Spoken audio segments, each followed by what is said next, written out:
Growing up in 1983, life was simple. We weren't bombarded by advertisements like children of today. We had no need for video games, as we had all the fun in the world playing hockey while staying active and doing it. Our active lifestyles were complemented with healthier eating habits than today's youth, as we rarely consumed unhealthy or fast foods, such as McDonald's or Wendy's. So, what has happened in the last 30 or so years to change the health and lifestyle of the youth and adolescents of today?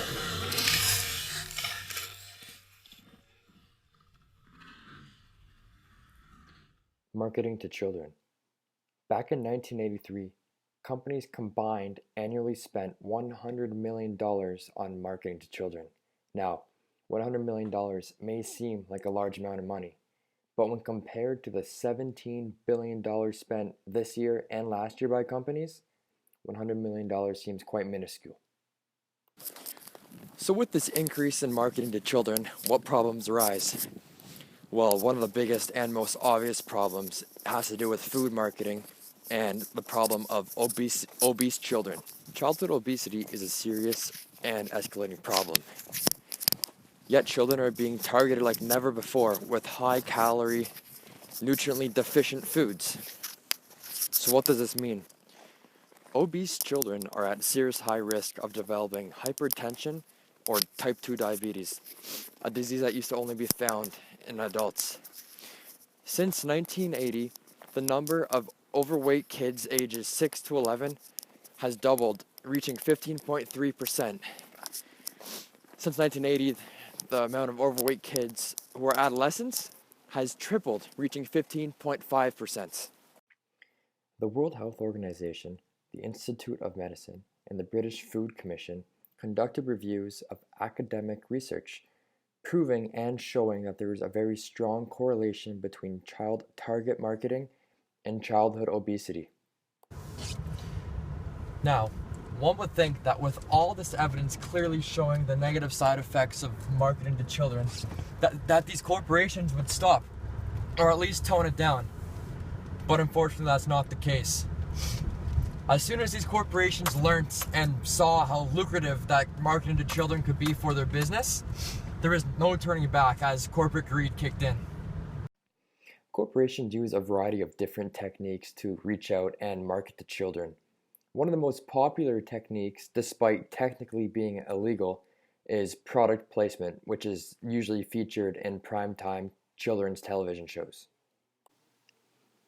According to Business Insider, Coca-Cola paid $20 million for product placement in American Idol, which happens to be rated among the top television shows for children who are aged between 2 and 11. In 2007, each episode of American Idol exposed between 1.93 and 2.4 million children who are in between the ages of 2 and 11 to Coca-Cola's product placement.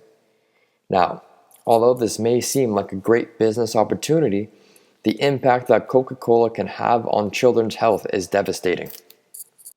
Over the years, child marketing has become more and more sophisticated as child psychologists have entered the picture. These psychologists are able to expose children's developmental vulnerabilities. So these early developmental psychologists are able to help the marketing companies position a product in such a way that it'll be irresistible for the child. A popular marketing firm known as Geppetto Group claims to use psychology and anthropology in their marketing to essentially brainwash the children who are exposed to their ads. Now, Geppetto's past clients include McDonald's, Coca-Cola, Kraft, among many more. A common technique often used by psychologists in marketing is called brand licensing. Brand licensing is pairing a character with a product. This is seen often as being paired with high-calorie junk food products. Once a child sees their favorite character on the box, it does not even matter what the product is, they're going to want it. This is known as the begging effect.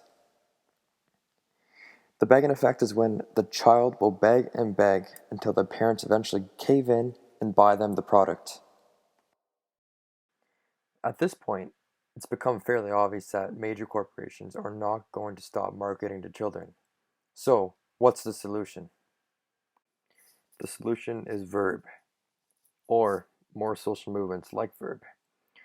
Verb is a social marketing campaign with the goal of re-establishing a healthy lifestyle among children in USA and in Canada.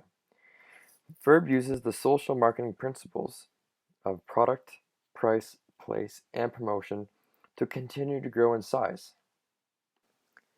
The Verb campaign aims for high brand awareness. The theory is that when children and tweens are positively branded with Verb, they will be more receptive to messages about physical activity. The brand associates itself with popular people, brands, and celebrities to build an identity. Print ads are also implemented in popular child and teen magazines such as Sports Illustrated for Kids, Time for Kids, Teen People, and 17 to reach out to the maximum amount of their target market. With the extreme increase of child marketing over the past decade, more and more children are becoming obese and more susceptible to diseases such as type 2 diabetes. Now that child psychologists have entered the picture, they're creating new and more creative ways to market to children, which is making it even harder for children to resist these unhealthy products. Social campaigns such as Verb are trying to reverse what child marketing has done and implement a healthy and active lifestyle again in children and in teens. It's unfair to label the younger and my generation as the fat and lazy generation. Really, it's just a product of this capitalist system that allowed this to happen. With all the marketing campaigns and all these products being pushed upon us to generate maximum profits, this was a result of the corporate greed essentially. If things don't change, obesity will become an epidemic, resulting in a much poorer quality of life than we've seen in our past. But thanks to social campaigns and resistance, it seems as if change is on the horizon and a better future is to come.